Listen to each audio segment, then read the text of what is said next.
અમદાવાદથી એક અગત્યના સમાચાર. નરોડા જીઆઈડીસીની કેમિકલ કંપનીમાં લાગી છે ભીષણ આગ. માહિતી એવી મળી રહી છે કે એટલો પ્રચંડ બ્લાસ્ટ થયો કે આસપાસના લોકો ફફડી ગયા.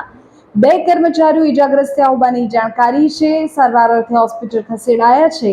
જ્યારે વિડીયો રેકોર્ડ કરી રહી છું ત્યારે માહિતી એવી છે કે ફાયર બ્રિગેડની 6 ગાડીઓ ઘટના સ્થળે છે. આગ બુઝાવવાની કામગીરી સ્થળ પર અત્યારે કરી રહી છે ટીમ.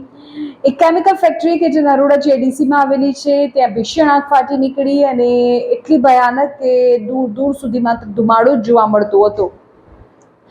પ્રાથમિક માહિતી એવી મળી રહી છે કે આ કેમિકલ કંપનીમાં રાખવામાં આવેલા બોઇલરમાં પ્રચંડ બ્લાસ્ટ થયો અને એટલો શક્તિશાળી હતો કે અવાજ દૂર દૂર સુધી સંભળાયો.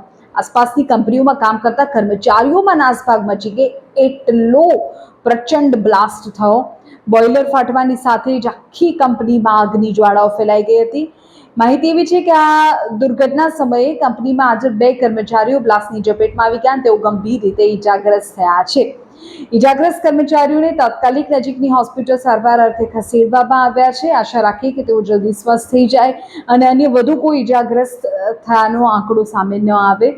હાલ તો ઘટના સ્થળ પર ફાયર બ્રિગેડ છે, પાણીનો મારો ચલાવવામાં આવી રહ્યો છે અને પણ વાત એવી છે કે કેમિકલની આખી કંપની હતી એટલે કેમિકલ જે છે તેના કારણે આગ વધુ ફેલાતી હોય છે. પણ ફાયરના જવાનો ભારે જહેમત ઉઠાવી રહ્યા છે કે આ આગ વધુ ન ફેલાય અને કોઈ જાનહાનિ ન થાય.